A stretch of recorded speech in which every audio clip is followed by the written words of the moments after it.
So I've made a few videos recently about adding Enhanced Autopilot to my Tesla Model Y here, and one of the features of that is automatic lane changes. But I've been quite critical about it because it just seems too slow sometimes and it just doesn't make a move on. However, I've now discovered, after watching Dave Dawson on Tesla Jigsaw's channel, there's an excellent video where Will has interviewed him and he's talking about this sort of stuff and about UNECE regulations, that I've discovered that it's our regulations which is holding back these lane changes in the UK. So what I wanted to do is just show you that. So let me just put in a route.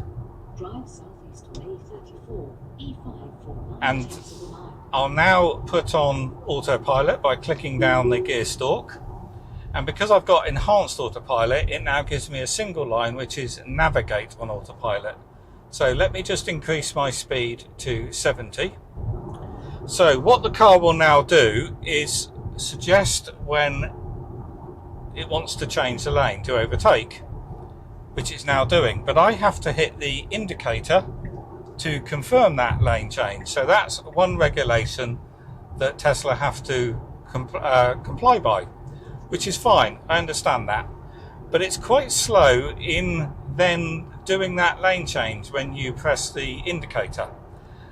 And sometimes the gap that you're wanting to pull into decreases too quick, and by the time it goes to make that move, it's too late, the gap is gone.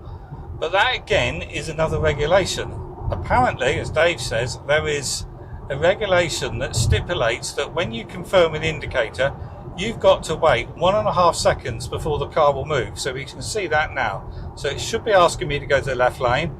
I've done it, but there's that delay. So there's a 1.5 second delay before it makes that move. And at the moment, in this current traffic, that was fine.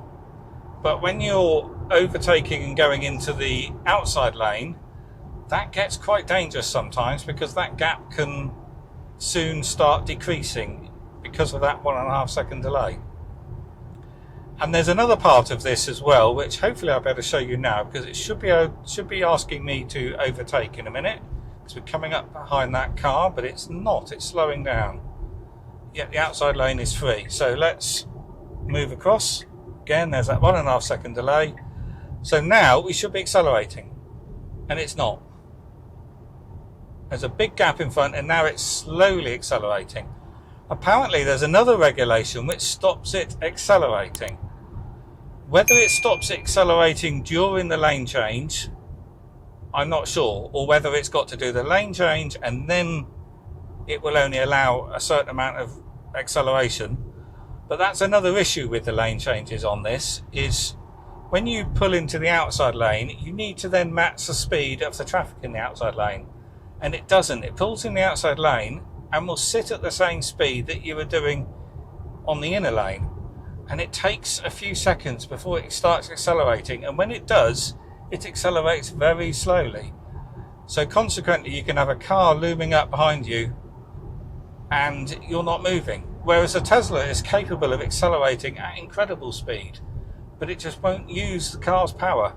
But that's all being restricted by regulation, or certainly that's what it seems anyway after listening to Dave's interview.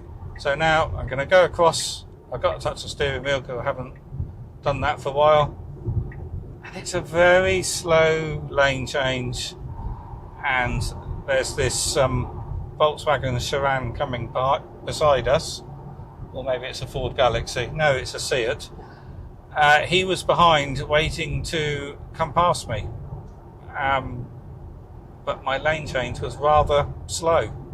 It was fine in this case, but yeah, this is regulation holding it all up. Right, here's another example. I've put my indicator. I'm going to cancel. Oh, come on, cancel. Right. That made me look a really bad driver there. So this is another example where automatic lane changing on autopilot isn't working. So I put my indicator on to confirm that I wanted to change lane. There was a gap beside me that was plenty big enough to pull into. The car waited 1.5 seconds, the gap got smaller. It then decided not to take it, and that van was coming up closer. He was probably slowing down to let me go, but the car wasn't moving. And there's another regulation apparently that if that manoeuvre isn't completed in 5 seconds, it cancels. It didn't then because I manually cancelled it, but it was just about to. And I've had it before, and I experienced it on my other video where the car was about to change lane and it was drifting over the line doing the lane change, but all of a sudden it swerved back and gave up. And that's because there's a regulation to stipulate your manoeuvre has to be done in 5 seconds. And if it's not, it cancels it and it puts the car back in the original position, back in lane 1. And that was another case there, that it was being too hesitant because of regulation, not because of what the car can do. And it was about to cancel, but just because this van was braking, I cancelled it myself. And I had to put the indicator on the other way to cancel my indicator on the right, even though that wasn't then cancelling properly. But anyway, the whole system is being, what's the best way to describe it?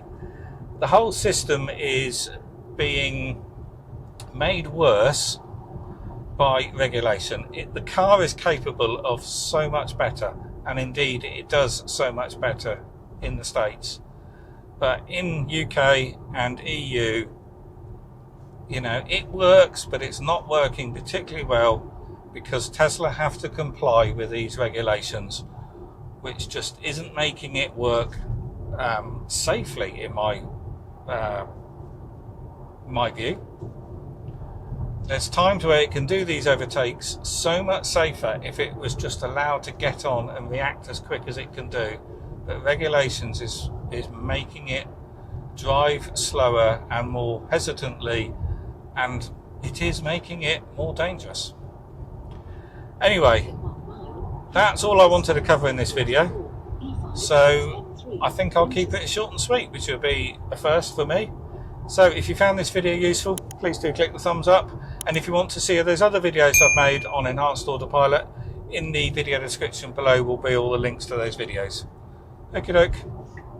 I'll see you on the next one. Let's just see whether this one changes. Fine, it does. But there's a huge gap behind me, which you can see there. So it was all good. So most of the time it works fine. It's just when it's a bit busy or the outside lane is fast, it's not particularly comfortable sitting here letting the car do the lane changing. But that is regulation causing it, not Tesla.